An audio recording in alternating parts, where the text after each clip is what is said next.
하겠습니다. 반갑습니다. 이번 건국 74주년 학술대회는 좌파의 끊임없는 공격 대상이 되어왔던 박진경 대령과 서북청년단 두 테마가 오늘 중심입니다. 좌파와의 진지전에서 박진경 대령은 학살자로, 서북청년단이 누굽니까? 그들을 깡패 집단으로 왜곡해서 국민의 생각을 잠시간 나머지 좌파는 성공했다, 이렇게 그들은 자평을 하고 있을지도 모릅니다. 그러나 이번 건국 학술대회의 발제와 토론은 좌파의 선전선동이 얼마나 거짓되고 반대한민국적인가를 정당하게 끌어내줌으로 해서 우리 국민의 머리와 가슴속에 그동안 잊혀져 왔던 건국의 주역 박진경 대령과 서북청년의 재발견 이루어질 것으로 기대를 하는 행사입니다. 이분들이 이승만 대통령이 대한민국을 건국하는 데 있어서 최일선에서 분투하신 분들입니다. 이 분야의 우리나라 최고의 권위자들을 저희들이 섭외를 했습니다. 학술대회를 통해서 모든 국민이 건국의 가치를 발견하고 대한민국을 지키는 사명을 새롭게 하는 그런 목적으로 이 행사가 준비되어 있습니다. 먼저 국민의례를 하겠습니다. 잠시 자리에 일어나 주시기 바랍니다. 정면에 있는 국기를 향해서 국기를 하여 경례.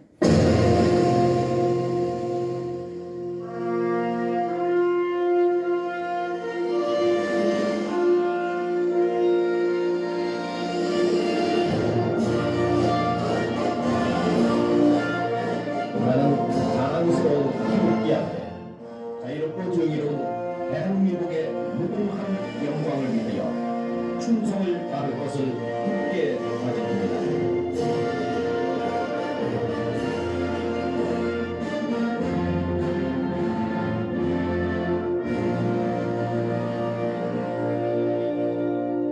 바로 다음에는 애국가 제창입니다. 1절 제창하겠습니다.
다음은 호국영령에 대한 묵념이 있겠습니다.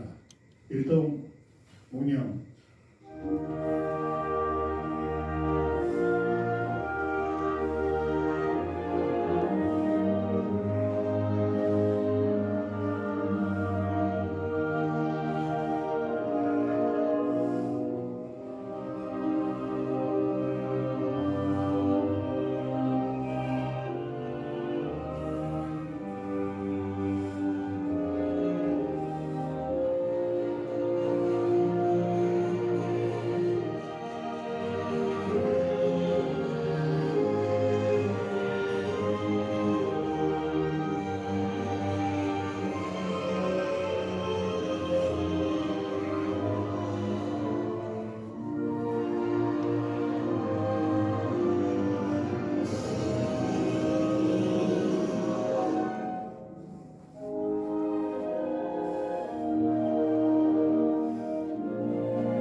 일어나 주시기 바랍니다.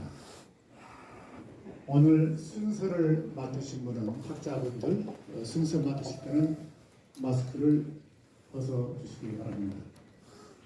자, 건국 74주년 기념 학술대회 오늘 기념의 말씀부터 시작하겠습니다. 이승만 건국 대통령 기념사업회 11대 회장, 12대 회장이신 황교안 회장님의 기념사에 말씀드리겠습니다.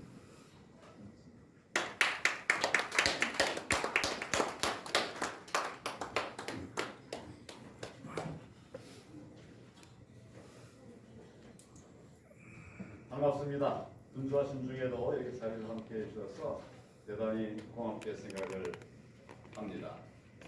역사를 잃어버린 국민은 지속될 수가 없습니다. 우리는 정말 귀하고 소중한 이승만 대통령 그리고 대한민국 지켰던 많은 영웅들을 모시고 오늘의 대한민국을 만들어 왔습니다. 이승만 건국 대통령 기념사업회 회장 황교안입니다. 원국의 역사를 재조명하고 올바른 역사관과 국가관을 확립하려는 대한민국 건국 제74주년 기념 학술대회에 바쁘신 중에도 시간을 내서 참석해 주신 모든 분들에게 먼저 감사의 말씀을 드립니다. 감사합니다. 애국시민단체연합이 주최하는 오늘 행사에 이승만 건국 대통령 기념사업회 주관으로 협력할 수 있게 되어서 매우 뜻깊게 생각합니다. 건국의 의미와 건국 정신을 다시 한번 확인하고 또 시민단체와 공유하는 화합의 장이 될 것이라고 확신합니다. 우리가 알지 못하는 많은 영웅들이 있었기에 독립도 있었고 대한민국도 있었다 이렇게 생각합니다. 오늘 주제인 박진경 대령 그리고 같이 나눈 청년단 애국시민 청년단 이런 모든 분들의 업적을 우리가 잊지 않아야 되겠다 하는 말씀을 다시 한번 드립니다. 올바른 역사인식을 공유하는 것이 국민화합에 오히려 절대적으로 중요한 그런 상황입니다. 과거의 역사를 통해서 오늘을 진단하고 또 미래를 계획하는 것은 지혜로운 행동입니다. 안타깝지만 대한민국의 역사에 대해서 각자의 의견이 다를 뿐만 아니라 평가도 가지각색인 것이 솔직히 오늘의 현실입니다. 이럴 때일수록 해방 전후의 대한민국의 현실 우리가 똑바로 알아야 되겠습니다. 도대체 무슨 일이 해방 전후의 대한민국 역사에 있었는지 오늘 학술 대회를 통해서 알게 될 수 있으리라 기대합니다. 그 혼란기에 우리의 민족 지도자들은 어떤 선택과 어떤 결정을 했는지 알 수 있게 되기를 바랍니다. 대한민국 건국의 의미를 되새겨보고 자유민주 체제를 확보한 대한민국이 사회주의와 공산주의에 비교해서 어떤 장점이 있는지 왜 우리가 이것을 선택했어야 하는지 토론을 통해서 많은 이야기가 나오리라고 생각합니다. 자유민주주의와 시장경제를 기반으로 하는 국가 그런 자유대한민국을 세운 건국 당시의 지도자들이 지금 대한민국 발전의 토대를 확실하게 놓았다라는 점을 부인할 사람은 아무도 없습니다. 아무런 일제의 강압에도 불구하고 독립 지도자들이 불굴의 정신을 유산으로 남겨주었습니다. 6.25 전쟁의 잿더미 위에서 우리는 산업화와 그리고 민주화를 동시에 이루고 세계 무대에 당당히 어깨를 겨룰 수 있는 강대국 되었습니다. IMF와 같은 숱한 위기가 있었지만 대한민국 국민은 금모운동과 같이 이렇게 힘을 다 모아서 똘똘 뭉쳐서 한 마음으로 극복해냈습니다. 이 모든 발전과 풍요로운 건국의 첫 단추를 바르게 꿰었기 때문에 이런 모든 일들이 가능했다라고 말할 수 있습니다.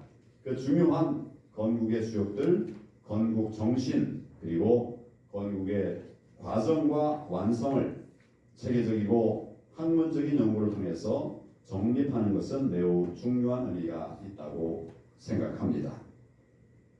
객관적인 조사와 연구를 통해서 많은 국민이 수긍하고 또 동의하는 그런 결과를 만들어내고 또 이것을 교육을 통해서 제대로 널리 알려야 하겠습니다.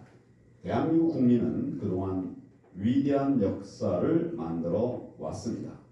한마음으로 뭉쳐서 온갖 고난과 시련을 이겨냈습니다. 마음으로 하나 되면 못할 일이 없습니다. 이승만 대통령께서도 우리 잘 아는 바와 같이 뭉치면 살고 흩어지면 죽는다 말씀하시지 않았습니까?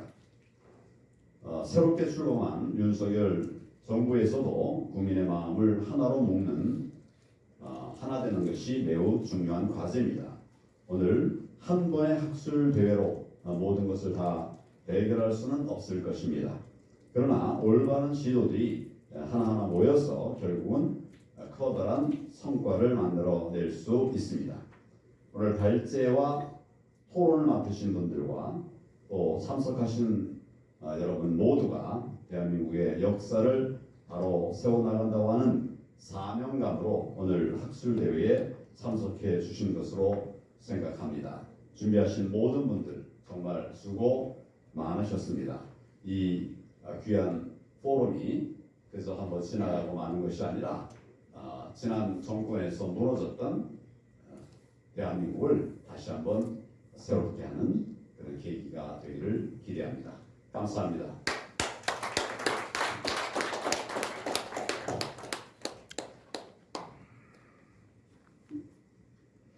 다음에는 저희 이승만 건국대 통영기념사업회 고문이시고 전 러시아 대사, 전 KBS 이사장을 지내신 서울대학교 명예교수님이신 이인호 박사님 축하의 말씀을 해주시겠습니다. 부탁하겠습니다, 이 박사님.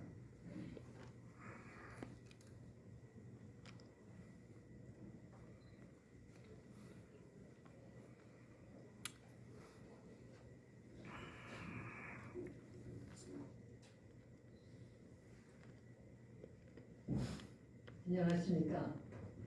최근에 여러분들을 좀 자주 뵙는 것 같습니다. 우리 광복절이 바로 며칠 전이었기 때문에 전후로 이런 그 행사들이 많이 있었습니다.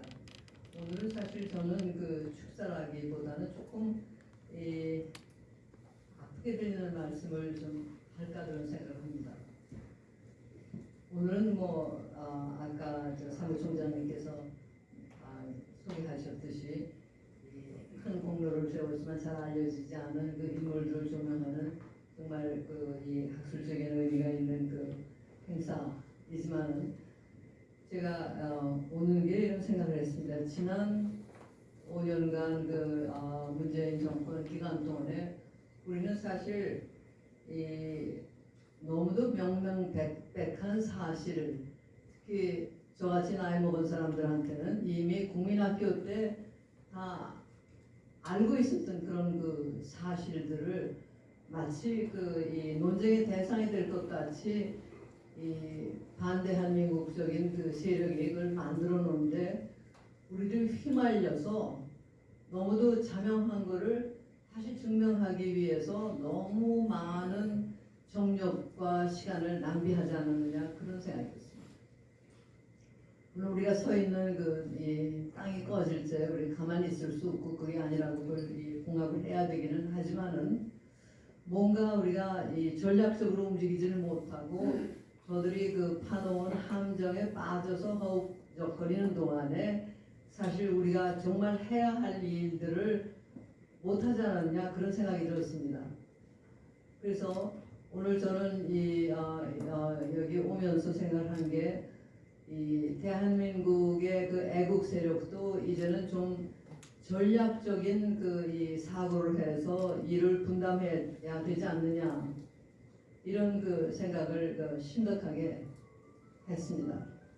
이 학술 회의하면은 사실은 상당히 깊은 연구를 요하는 거고 또 거기에 대한 이제 토론도 있어야지 되고 하는데 이 짤막한 짧은 시간에 그게 쉽게 될 수 있는 건 아니고 이거는 꾸준히 이루어져야 되는 일이니까 그거를 하는 또 그 부문 그것을 해놓으면 그 결과를 조명하는 사람들 그리고 널리 알리는 작업 이런 거를 좀 나눠야 되지 않느냐. 무슨 말씀인가 하면은 지금까지 우리가 안고 있었던 문제는 진실이 밝혀지지 않아서기보다는 진실이 이미 명명백백한데도 그것을 감추고 거짓으로 덮어버린 세력이 이 진실이 밖으로 나오지 못하게 하는 그런 분위기 속에서 살았는데 그거에 대항하는 건 우리가 이렇다 저렇다 얘기하는 것보다도 또 다른 차원의 어떤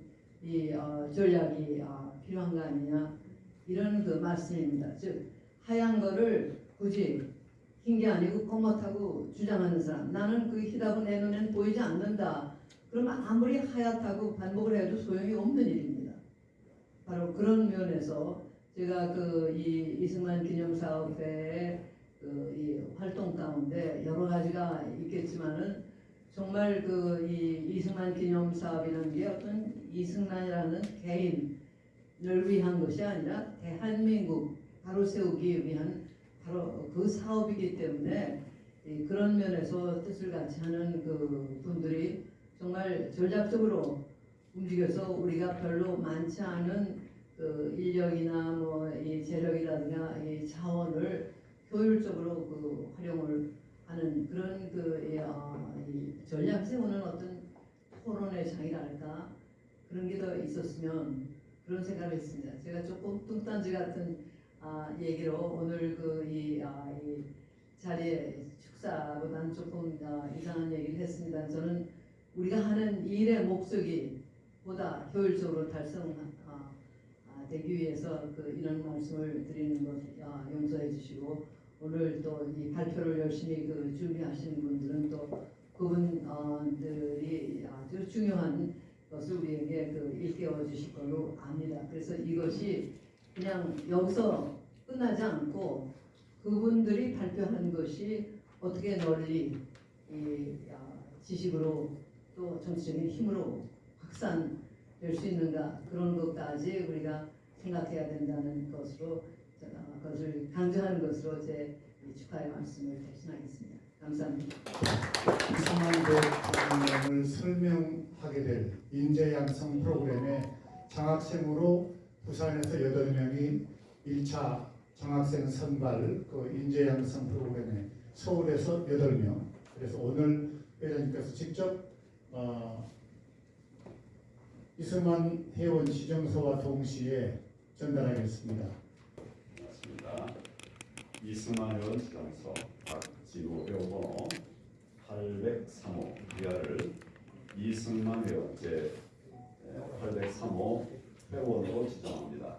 부여받으신 회원번호는 건국 이념인 자유민주주의를 지키는 영원한 초석입니다. 뭉치면 살고 터지면 죽는다.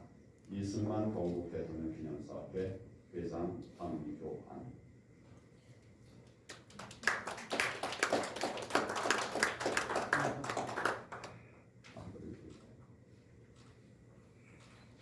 다음에는 김덕. 축하합니다. 들어가지 마세요. 스타트 써주세요.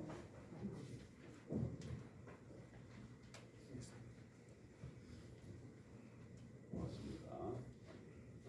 이승만 회원 지정서 성명 김덕 회원번호 제 804호 이하 내용 같습니다.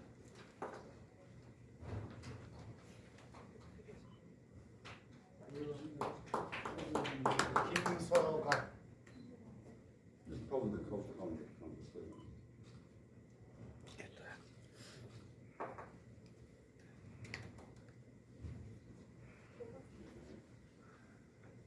이승만 회원 지정서 김서각 김서강, 네, 심사강. 김서강. 배우번호 제 805호. 이한 내용은 같습니다.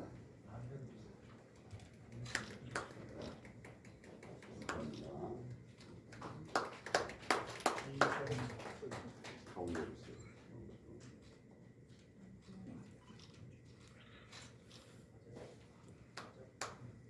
이동석.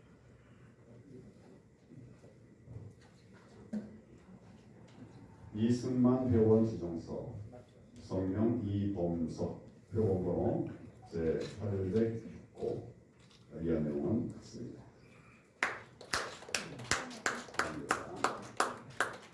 우리 부회장님이 드리는 것은 장학증서입니다. 장학증서. 본입니다. 현재.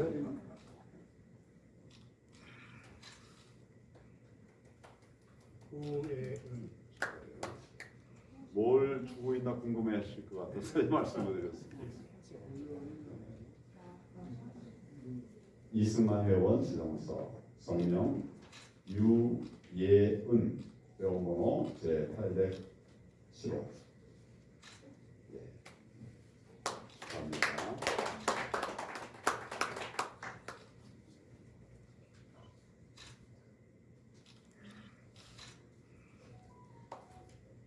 고다은. 이승만 회원 지정서 성명 고다은 회원번호 제 809. 이한 내용은 같습니다.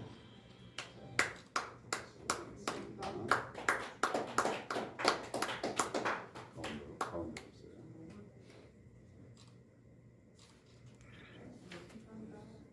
고요한.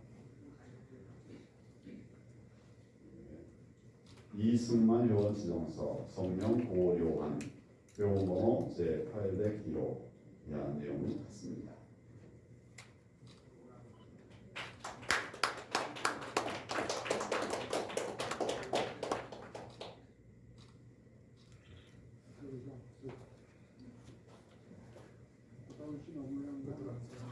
성회연.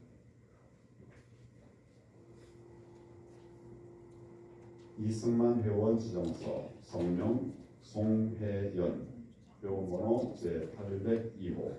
이하 내용 같습니다. 갑니다.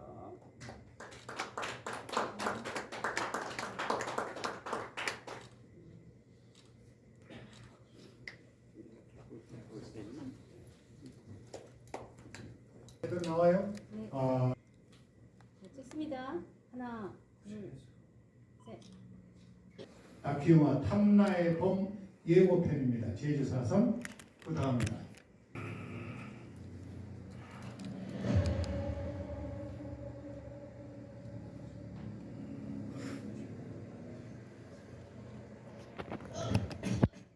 노당에 의해서 피살된 수법이라든지 잔인성, 참혹함이라고 하는 것은 이루 말할 수 없이 잔혹했거든요.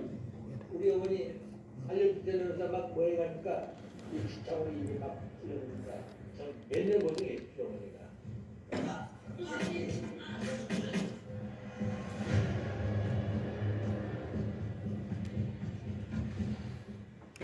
총을 맞았는데도 그냥 또 총을 맞고 왔다는 거예요.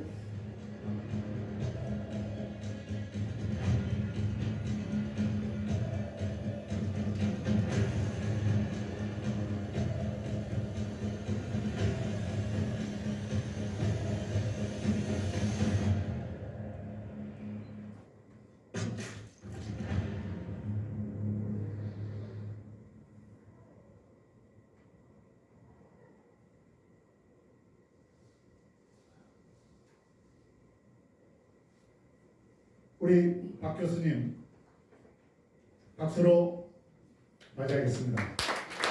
어서 오십시오.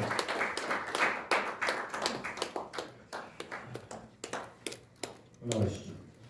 첫 번째 발제는 이주천 전 원광대 교수께서 건국전후에서 애국청년단체 활동 재평가하는 그런 내용이 되겠습니다. 두 번째 발제는 박철균 정치학 박사님께서 4.3 사건 왜곡, 4.3 사건부터 박진경 대령 암살까지라는 주제로 발표를 하시겠습니다. 자, 박수로 와주시면 고맙겠습니다. 토론을 맡으신 김용삼 패널마이크 대기자께서 수고하시겠습니다. 앞으로 나와주시죠. 고맙습니다. 박수로 환영해 주시기 바랍니다. 오늘 순서 진행하도록 하겠습니다. 박수로서 청원해 주시기 바랍니다.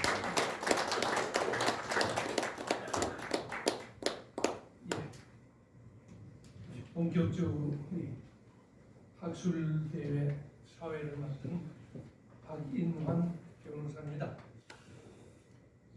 사실 앞서 우리 황교안 전 총리님, 이인호 교수님께서 축사 기념사를 하셨습니다만, 이 45년 해방 이후 48년 대한민국 정부가 수립될 때까지 3년간은 그야말로 질풍노도와 같은 격동의 시공간이었습니다. 아시다시피 자유민주 대한민국이 그냥 세워진 게 아니었죠. 일제로부터 독립됐다고는 하지만 8.15를 계기로 해서 해방이라고 하는 불완전한 38선을 사이에 두고 공산 세력이 당장 전 한반도를 공산화하겠다는 야욕을 소련과 중국의 지원하에 품고 있을 때 우리의 선조들이 자유대한민국을 세웠다는 것은 여러분이 말씀하시는 것처럼 기적에 가깝죠. 당시 우리 사출 발표에도 나오겠습니다만 무지몽매한 지식인들, 일부러 지식인이라고 표현했습니다. 70%, 80% 이상이 공산주의가 뭔지도 모르고 사회주의가 뭔지도 모르고 공산주의, 사회주의를 지지하던 그 상황 속에서 자유민주주의 대한민국을 건국해 나가는 그 과정, 그 3년 우리 후손들이 어떻게 평가를 했는지 가장 가까이 있는 윤석열 대통령이 3월달에 당선된 직후 역대 대통령에 대한 평가를 설문조사를 한 걸 본 기억이 납니다. 제 기억에는 오늘 건국 대통령 이승만 대통령에 대해서 긍정적으로 평가하는 국민이 20%가 안 됩니다. 제 기억에는 18%입니다. 부정적으로 평가하는 국민 여론이 51%가 넘습니다. 거꾸로 노무현, 김대중 대통령에 대한 평가가 1등, 2등을 차지하고 있는 이 기막힌 현실을 두고 이제는 진리의 힘이 너희를 자유롭게 하리라는 우리 하나님 말씀처럼 진실과 진리를 앞세우고 역사의 거짓을 뚫고 나가는 수밖에 없고, 기본적으로는 저는 윤석열 대통령 당선 5년만 갖고는 안 될 것 같습니다. 한 20년은 돼야 이 역사를 바로 세우는데 좀 단초를 세우지 않을까. 더구나 오늘의 토론회는 이제 그 단초가 시작되는 첫날이라고 생각해 주시면 좋겠습니다. 오늘 주제 발표의 발제하시는 분들의 논문 자체도 학술 토론회라고 하지만 우리 역사학계에서는 에서 도외시하던 서북 청년단 문제, 우리 북한에서 넘어온 기독교 청년들이 중심이었죠. 건국 세력의 한 축을 담당했지요. 그리고 또 하나는 제주 4.3 사건에서 정말 양민들을 돕기 위해서 앞장섰던 박진경 대령이 억울하게도 만 30세가 되기도 전에 군대 내부의 반란 세력, 남로당 잔존 세력들에 의해서 잠을 자다가 암살당하는 사건이 있습니다. 그 사건에 대해서도 180도 뒤집어서 박진경 대령을 미군의 약잡이라든가 학살 사건의 주범이라고, 서북 청년단은 백색 테러, 우익 백색 테러를 자행한 폭력배라는 식으로 보도를 하고 있다. 이 두 가지 문제를 우선 깨야 되겠다는 참담한 심정에서 학술 대회를 시작을 하게 된 걸로 알고 있습니다. 여러분 조금 딱딱할 수도 있겠지만은 우리 전문가들께서 단연간 연구에 보신 결과이기 때문에 경청을 해 주시고 또 우리 황총리나 이인호 박사님 명리하신 것처럼 좀 널리 전파를 해서 조그만 문을 만들어 나가는 우리 진리의 창문을 한번 만들어 봤습니다. 약간 긴 듯 합니다만은 우선 두 분이 발제를 해 주실 때는 한 30분 남짓으로 해 주시고 또 두 분이 관련 토론을 또 전문가들이신 한 15분 정도 해 주시면 될 것 같습니다. 그럼 저는 마이크를 우선 오늘 서북 청년단의 활동 진상에 관해서 말씀해 주실 우리 이주청 교수님 소개 안 하셔도 아시겠습니다만 역사학계의 이제는 원로시죠. 정년 퇴직하시고 이제 열심히 한국사의 진상을 연구하고 계십니다. 예, 반갑습니다. 끝났고 어쨌든 오늘 이런 기회를 마련해 주신 이승환 건국 대통령 기념사업회 또 애국시민단체나 그래도 칼리사업회 여러분들 진심은 감사의 말씀드립니다. 제가 이제 제가 평생에 이제 서북 청년단에 대해서 제가 참 너무나 몰랐다. 역사 바둑계나 깨는 학자가 평생 역사책을 읽었는데 서북 청년단에 대해서 이번에 이거 참 제가 이 한국인으로서 선배들의 그 헌신, 희생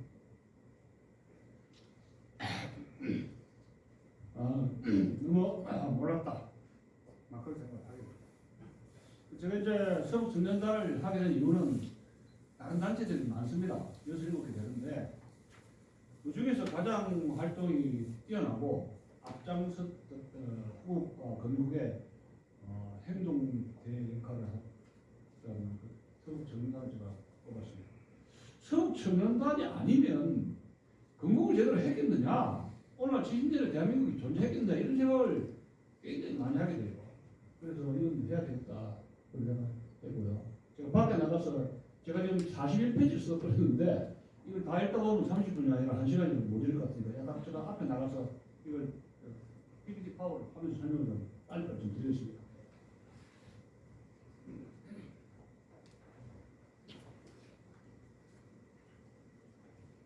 마이크 잘 들립니까?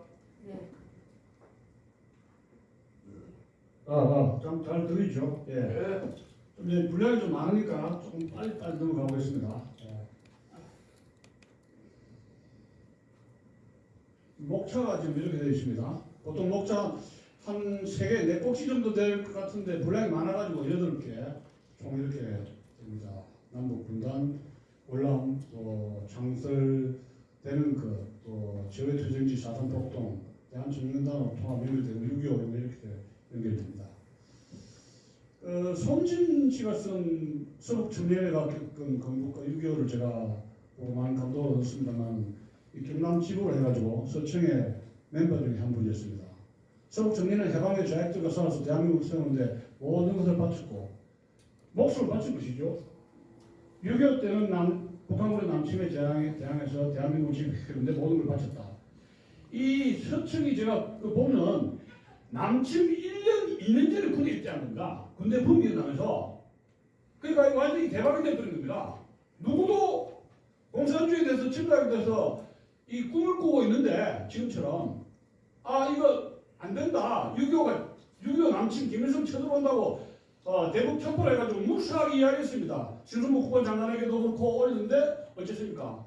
그 정보가 깡그리 무시되고 남침을 당했던 것이죠. 그때 서북청년단은 엄청난 분노를 느꼈지만 바로 입대해가지고 자신들의 몸으로 북한 괴뢰군을 막았다는 사실입니다. 봅시다. 그런데 지금도 그들의 건국 호국의 공로는 잊어져 버리고 젊은 세대는 그런 사실이 있는지조차 알지 못하고 이식을 개탄한다. 그들은 공산주의 운동했던 사람들도 받은 건국 공로훈장도 받지 못한 천덕꾸러기가 역사의 천덕꾸러기가 되고 말았다. 공산주의 운동해가지고 건국 공로훈장 받은 사람도 있죠. 주세주기, 박은정 마누라. 공산주의 운동에 대한민국 건국 기여한 게 있습니까? 주세주기가? 피아니스트. 그다음 박은정, 공산주의에 자기 딸 사위 북에 갔죠. 북에 갖다 바쳤습니다. 자기 딸을 박은정이 샀죠. 김철수 공산주의자입니다. 영웅대리를 받고 있습니다. 서천 군가가 이렇게 됩니다. 여기 보면은 여기 서북 지옥이 되었다. 북한이 지옥이 됐다. 북한에서 헤매고 있으니까 이것을 구해야되겠다는 강렬한 북진 통일에 대한 염원이 있는데 이것은 이승만 대통령의 북진 통일과 괴를 같이 하는 것입니다. 그러니까 남쪽에 내려가서 항상 이 사람도 뭐요? 한반도 전체 북한 고향을 생각을 했던 것이죠. 이제 연구사적인 검토를 쫙 했습니다만은 재명한 것이 87 체제 이후에 뭘 연구를 주로 하냐면은 주로 이제 폭력행위, 서북 행위들이 깡패 집단처럼 폭력 동기라든가 폭력 행위에 대한 연구를 초점을 맞추고 있는데 이 서점에 무엇을 이제 궁극적으로 지향한 것이 뭐냐? 이거 어떻게 말하면 국가주의가 아니에요. 애국주의, 국가적인 가치, 국가에 자기 생명을 던지겠다는 그러한 애국적 가치를 제외한 채 폭력 테러 집단으로 서술된 것이 87 체제 이후에 대한민국의 역사학계의 트렌드, 경향이다. 이런 말씀을 드리는 것입니다. 그렇다면 여기서 우리가 지금 실수는 뭐냐? 독립운동자 지도자 거물권만 중심으로 해가지고 김구, 이승만이, 김주식이, 여운형, 박은영 이런 사람들만 잔뜩 연구를 해놨으니까 그게 책임판이겠죠.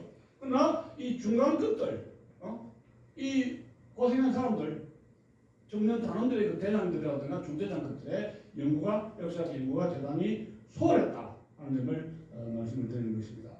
제가 이렇게 말씀드리고 싶은 것이 미국의 어떤 역사학자는 역사는 모든 사람이 역사가 이런 말을 했어요.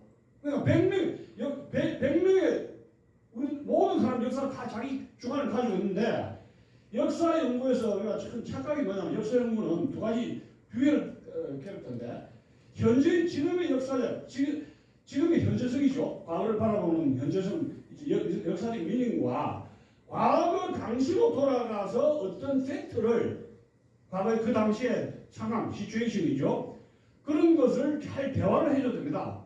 그래서 H카는 역사는 과거, 현재와의 대화라고 했는데 과거의 사실과 지금의 역사적 의미를 잘 부대찌개처럼 섞어야 훌륭한 역사로 만들 수가 있는데 지금 대한민국 역사가들은 과거를 어떻게 남도질 하느냐 이런 겁니다. 왜 테러했느냐? 왜 사람을 죽였느냐? 왜 경부를 죽였느냐? 이것이 테러가 되고 암살이 되고 군대를 가고 서청이 그렇게 몸부림치고 좌익천도를 해가지고 노조를 파괴한 것이 무법천지일 때 미군 정도 나몰라를 하고 헌병도 경찰도 없는데 노조들은 전평 노조들은 이미 일본이 물러간 뒤에 공장이라든가 토지라든가 대주택이라든가 그거를 식화라든가 짱돌이라든가 대구청이라든가 죽창 가지고 점령을 했단 말이에요. 군대로 자택이라든가 이런 토지라든가 이거를. 그러면 그 기업체 사람들이 발을 동동 걸고 그러면 미군정이 도와주니까 누가 도와줍니까? 그것이 그 당시 상황이었다. 그 당시의 상황을 법으로 해석해도 헌병은 오지 않는데 그럼 어떡하란 말이에요. 그때 하도처는 폭력은 폭력으로 힘은 힘으로 이렇게 맞짱을 뜨면서 좌익을 공장에서 전국 각지에서 몰아내 경찰이 할 수 없는 일, 군대가 할 수 없는 일, 미군정이 할 수 없는 일을 맞받아친 겁니다.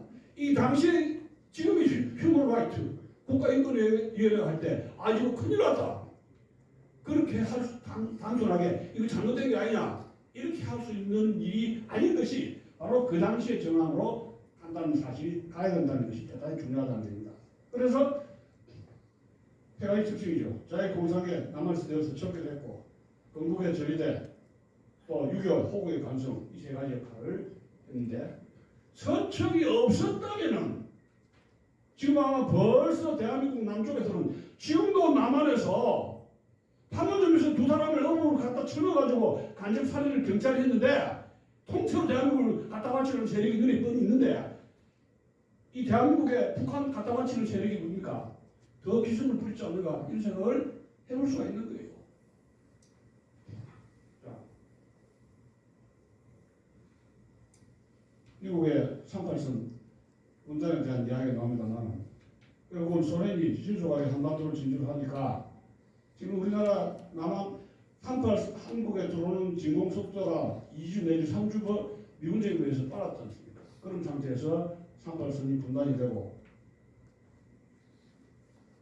분단 이후에 소련 분정의 북한과 미군정의 남한을 제가 이렇게 도표로 이렇게 이제 좀 정리를 해봤는데요. 일단 북한에는 조만식이라는 사람이 우위 지도자입니까?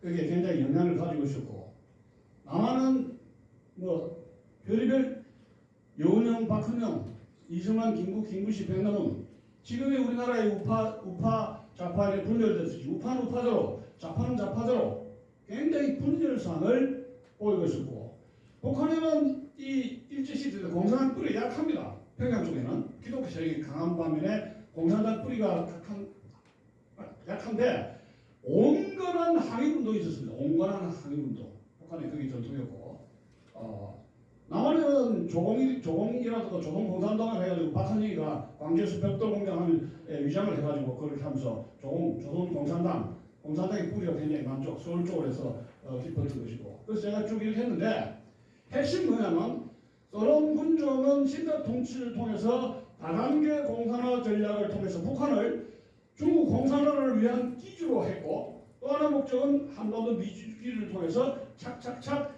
북한에 뿌리를 두고 자기서 군대를 치고 남쪽으로는 남한을 또 공산화시키기 위해서 북한에 확실한 공산 정권의 뿌리를 박아야 되겠다. 이런 전략을 갖고 왔다는 겁니다. 자, 거기에 대해서 미군적은 뭐냐? 신탁에다가 안 되면 좌우 합작을 선언해야 되겠다. 그랬는데 미군 장교라든가 국무성사에서는 한국 문제를 놓고 분열이 됩니다. 어떻게 분열되느냐? 공화주의적인 반공주의자가 있는 반면에 공산주의는 안 된다는 그런 생각을 하는 반면에 더치 같은 그런 중위 같은 인물은 그래도 김규식이라든가 김구하고 어떻게 밥 사주면서 어떻게 달래면 중도 좌우익 합치면은 어떻게 좌우 합작 정부가 되지 않을까 이런 미련을 가진 사람이 미군적인 장교들 사이에 숫해 있었다는 사실입니다.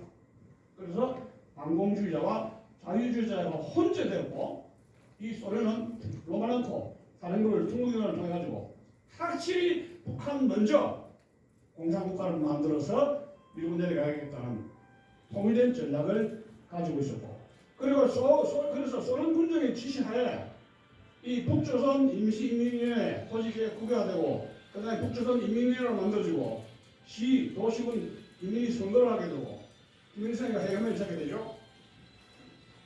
그 다음에 이제 북한에는 우익이 세고 공산당 뿌리가 약했는데 조만식을 6개월 뒤에 제거를 해버리죠. 하면서 남쪽으로 내려가면서 벌써 45년 12월이 되면은 북쪽의 기독교 세력이라든가 반공 세력들은 이 소련군의 이 기관총이라든가 이런 시민주 반공 사건에서도 비행기에서 기총사격을 했고 소련군이 기관총을 갈겨버렸어요. 미군 정력이 그러지는 않지 않습니까? 완전히 우익의 뿌리를 뽑으면서 남한을 하게 되죠. 반공 세력이 뿌리가 뽑히고 김일성 주도권을 잡혔죠.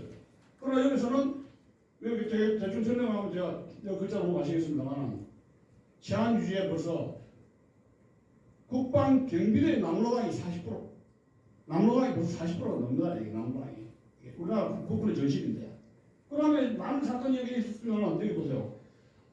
박헌영이가 도주를 하고 정파주 입회 사건을 해가지고 북한으로 도주를 갔지만 계속 지령을 내리죠. 북쪽에 대한 지령을 내리고 남로당이 3당 합당을 했고 또 전평 요게 민노총의 할아버지 아닙니까? 선조 아닙니까?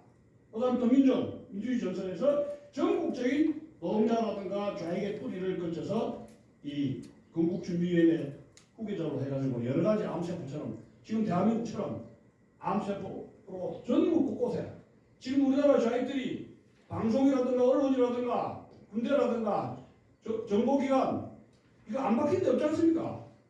그 시작이 바로 이게 해방정국에서 45년부터 48년 사이에 3년 동안에 한 번 했다.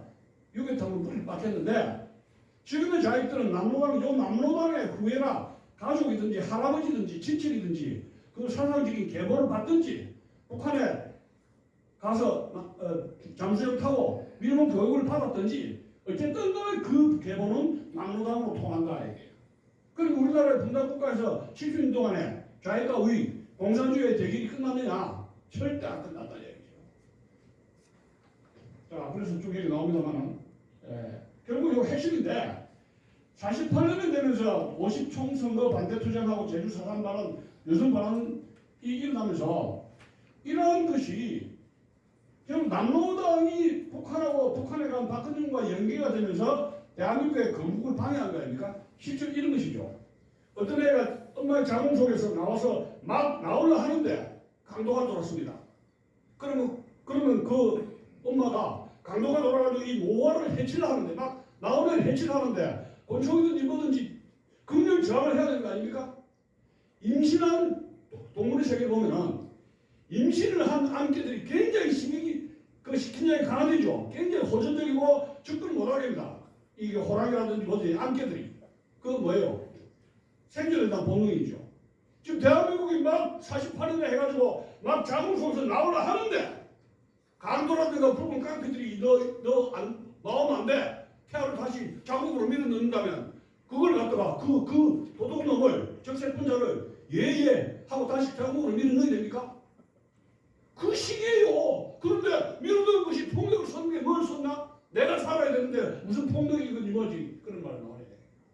그리고 거기서 폭력이 들어갈 수밖에 없어 거기에 피가 튈 수밖에 없다.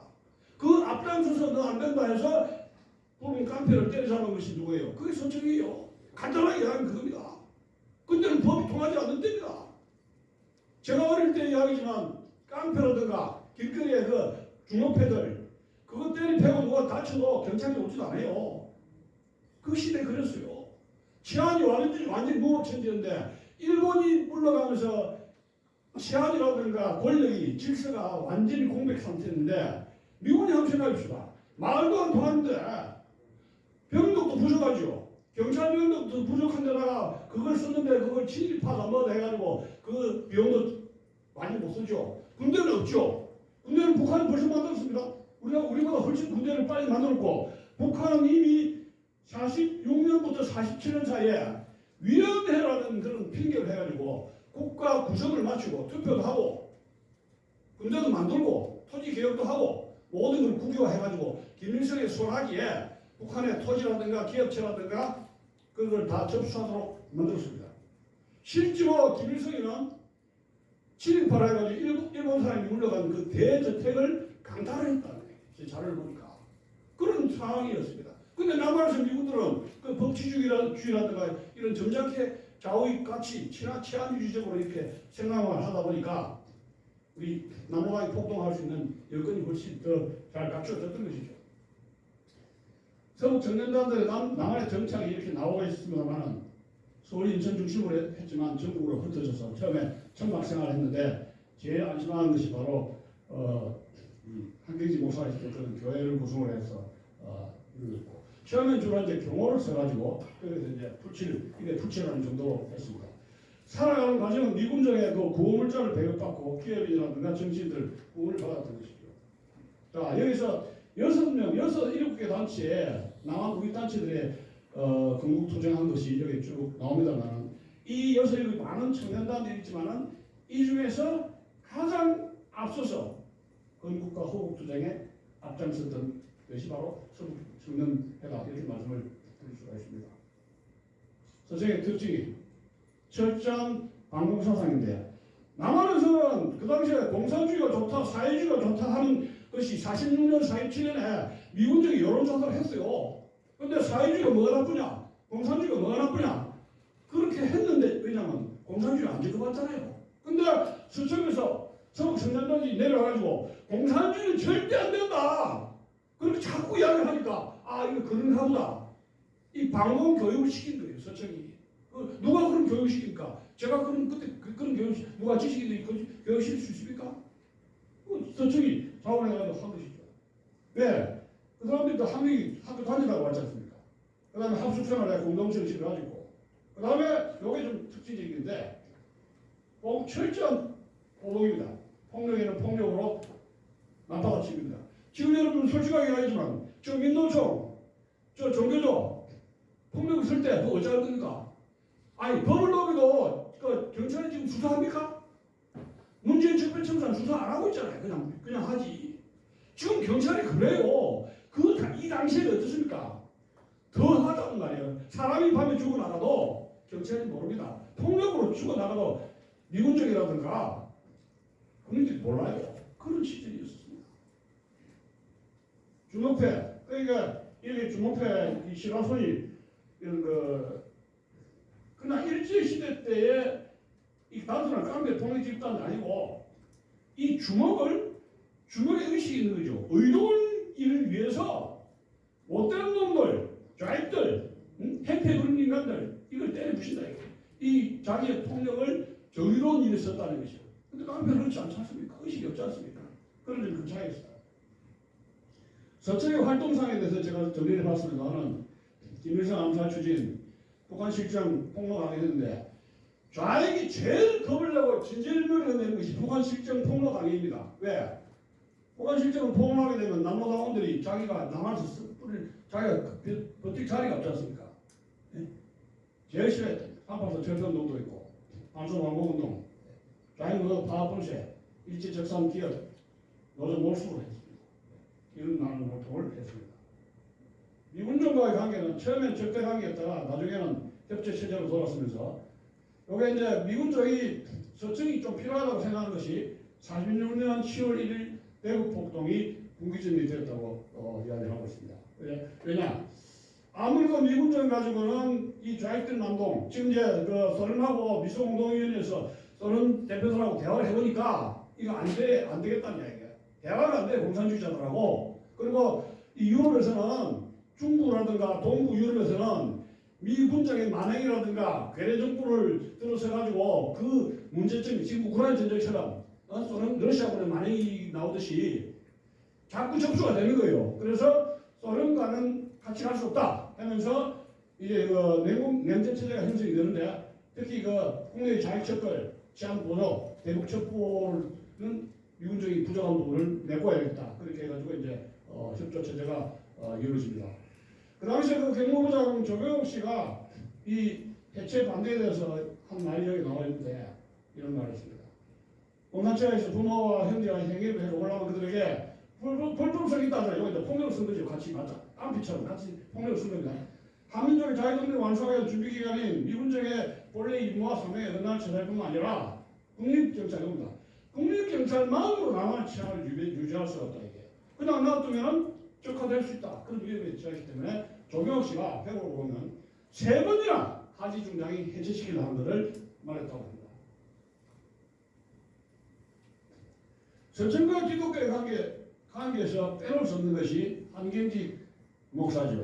저는 여기서 찾다 보니까 지금 우리나라 역사학계가 제일 연구를 좀 더 해야 될 분야는 역시 기독교가 대한민국의 근대화와 현대사 과정에서 건국, 산업화 또 그전에는 항일투쟁에서 기독교인의 크리스찬의 영향력 이 연구가 저는 미진하다고 보고 있거든요. 국정교과서, 검민정교과서 쪽에서도 이것을 연구해야 되고 제가 읽은 책 중에서도 한국 기독교사 전공자들의 연구 쪽에 좀 감동을 많이 받았습니다. 우리나라 기존의 역사계가 많이 보충을 해야 되는 부분이 아닌가 저는 그런 생각합니다. 이 한경진 목사가 이제 결국 내려와가지고 한 것이 여기 나와 있습니다. 영락계 청년들이 중심이 되어서 영락계 출신들이 이미 한경진 목사는 46년, 47년 설교 문집을 보면은 그래서 뭐예요? 미국에서 내려왔지 않습니까? 목회 설교할 때 공산주의가 안 된다. 이 사람들이 깜짝 놀랄 뻔했죠. 아마 저 황교안 회장님께서 제가 그걸 감동을 받은 것이 부산에 세계로 교회에 가셔가지고 거기 뭐라고 하느님의 은총을 듣고 거기서는 북한의 대형교회 목사들이 북한 공산당한테 엄청나게 갖다 바친 것을 참여하지 않으면 안 된다. 그렇게 말씀하시죠. 근데 대형교회 목사님들이 공산주의 안 된다 하는 말씀을 지금 못하세요. 교회에서 신자들이 겁이 나가지고 좌파도 있고 우파도 있으니까 나가면 11조 헌금 떨어지니까 겁을 내는 거예요. 근데 한기인 목사님은 45년 올라면 오셔가지고 41년 올라면 해서 방공 강의를 하신 겁니다. 목사가 방공 강의를 하셨다는 겁니다. 이게 대한민국도 고한 거예요. 지금 목사님들이 지금 방공 설교 하셔야 돼요. 근데 대형교회일수록 안 합니다. 그런 설교. 왜? 신자한테 끈 떨어져, 돈 떨어져. 자꾸 돈 생각하는 거예요. 헌금 생각하고. 지금 나라가 지금 거기서 무너진 거예요. 우리나라 기독교가 무너진 거예요. 이게 문재인이가 등장한 것은 대형교회, 교회가 무너졌기 때문에 무너지지 않는가 그런 생각을 하게 됩니다. 자꾸 손점을 빠지는데 그렇습니다. 서청 창설 이 46년 11월 3일에 일어나고 이밀의 남선 파견대로 해요. 남선 파견대로는 남쪽으로 서청에 브란치를 조직해가지고 좌익을 척결한다 그런 것이죠. 그래서 전국 57개 도심구를 구해서 브란치를 57개 조직하게 되고 이때 57년대 많은 사건이 있습니다. 47년대 중국 영공은 국방경비대 사건이 있는데 국방경비대 좌익들이 10명의 서청 단원들을 축창을 가지고 참살해버린 겁니다. 국방경비대원들이. 그러니까 여기 이제 이 좌익들이 남로 단원들이 경찰의 수사망에서 쫓기다가 어디 비신처 아디트를 찾아가지고 들어간 것이 국방경비대예요. 왜냐? 거기는 미군들이 사람 검증을 안 한단 말이에요. 지금 요새처럼 신원조회를 안 하지 않습니까? 지금 신원조회를 안 하니까 문재인 같은 진취 괴물이 청와대까지 간 거예요. 신원조회 없으시면서. 그 미군들이 그때 신원조회를 안 했어요. 이 좌익의 온상이 되는 거죠. 국방경비대. 그래서 뭐예요? 사상이 터지고 요술 반환 사건이 터진 거 아니에요. 군 반환이 터지고. 그래서 서청 경남지구 설치 부산극장 사건, 부산극장 사건이라는 것은 소련 군정의 신탁통지 찬성하는 예술대 잔치를 국판을 벌리려 하니까 가서 다이얼 슈트한 터뜨려가지고 완전히 이런 예술제 못하게 한 겁니다. 부산에서. 그 다음에 이 남로당 프라치 정수복 검사를 피격해버렸는데 이게 뭐냐면 남로당 프라치라는 것이 문서가 나왔더랬어요. 그래서 이거 안 되겠다 이거 처리해버렸어요. 그다음에 부산민전 의장 박정영 기사 사건도 있었고. 그러니까 뭡니까? 이게 왜 이래 하니까 결과는 뭐냐? 아이고 좌익 하나가 맞아 죽겠다 이런 된 거 아닙니까? 그러니까 친목을 지키면서 활동이 위축되겠죠. 지금하고 완전히 분위기 다릅니다. 지금은 내가 좌익이다 더 들치지 않습니까?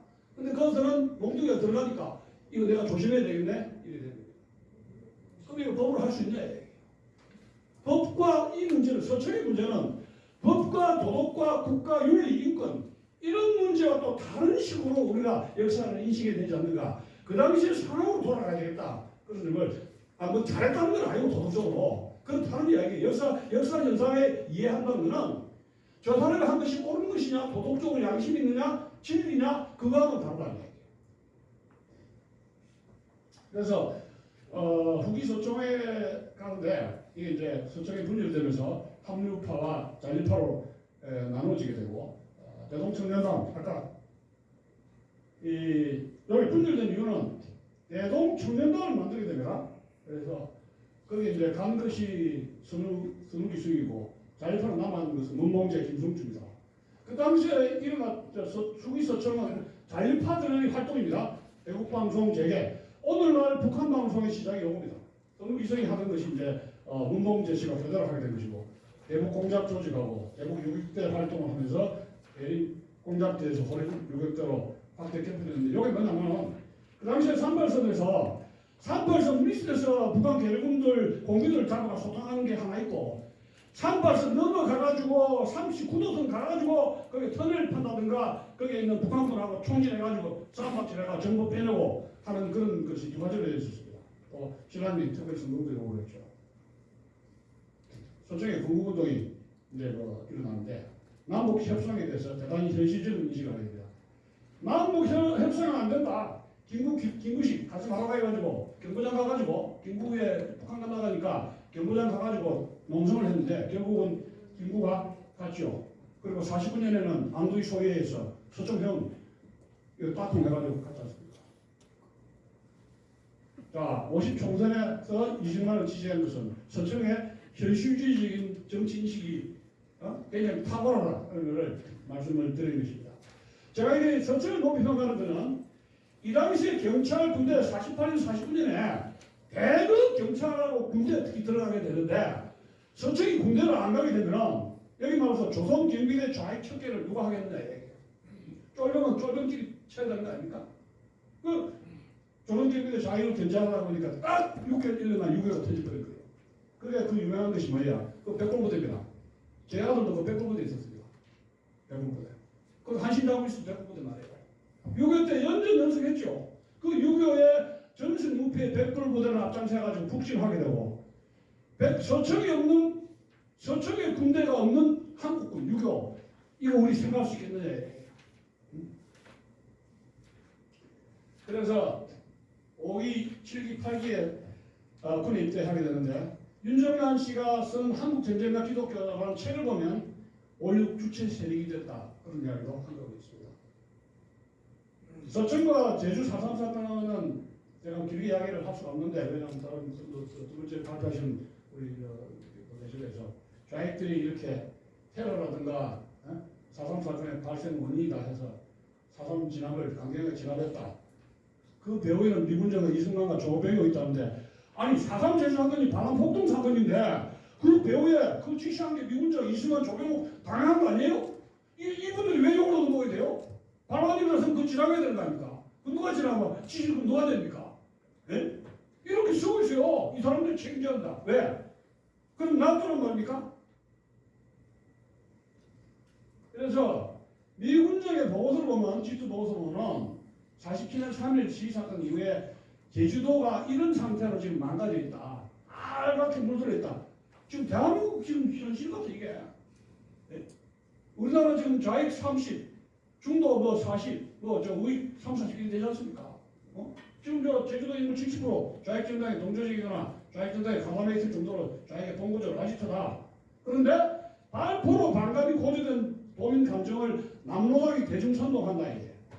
그러니까 일제 경찰이 일본 경찰이다. 서청이 배가 고파가지고 와가지고 이승만 조각을 파는데 좀 테리페가 넣어와가 팔고 강매해가지고 좀 밥 얻어먹고 이랬는데 서청을 타겟으로 하고 경찰이 이렇게 친위 경찰이니까 선전선동 할 거 아닙니까? 세월호 선전선동 해가지고 박근혜 끌어내리듯이 그러니까 폭동이 이렇게 되는데 빌리와 구실을 찾아야 되는 것이죠. 그것이 친위 경찰이 딱 쥐고 또 뭐예요? 서청이 때리패거나 그냥 서청이 그냥 때리패기 아니고 이 소문이 듣거나 의혹 사범이 있으면 경찰하고 조사해가지고 오라 해가지고 와가지고 좀 가혹하게 너 이래 해가지고 지금 강압적으로 하는 조사를 많이 하지 않습니까? 그 당시에는 그래 안 하면은 좌익을 참을 수가 없단 말이에요. 남로당들을. 그러니까 그런 것을 핑계로 대고 남로당이 폭동을 일으키죠. 그래서 이 이야기가 서청과 경찰 캠프와 인근 유린다 해가지고 물론 있었습니다. 제가 이제 조사를 했습니다만 일본 경찰의 그 권총이라든가 기마라든가 이런 무기를 그대로 인수받았거든요. 그래서 이런 사건이 사실은 있었던 것도 사실입니다. 제주 사람 사건의 발발과 서청과 연계선을 제가 조사를 했는데 자 서청이 그렇게 폭력행위를 썼다 칩시다. 무고한 사람은 한 건 아니에요. 좌익 의혹 증거가 있는 사람들 불러가지고 좀 요새는 좀 조졌단 말이에요. 좀 가혹하게. 근데 여기 보면은 이 주장을 그냥 보면은 단독 정부 반대한다. 조선 이거 보면 완전 정치 이슈지. 서청 이야기 나옵니까? 무슨 뭐 경찰 이야기 일부분 하나죠. 그냥 한번 보세요. 이거는 인민민주주의 공화국을 만들겠다. 대한민국 건국을 하지 마라 이런 이야기예요. 애가 나오는데 그 애 못 나오게 하는 거에 임신을 했는데 태양을 분만해야 되는데 그게 이 말이 됩니까 이게?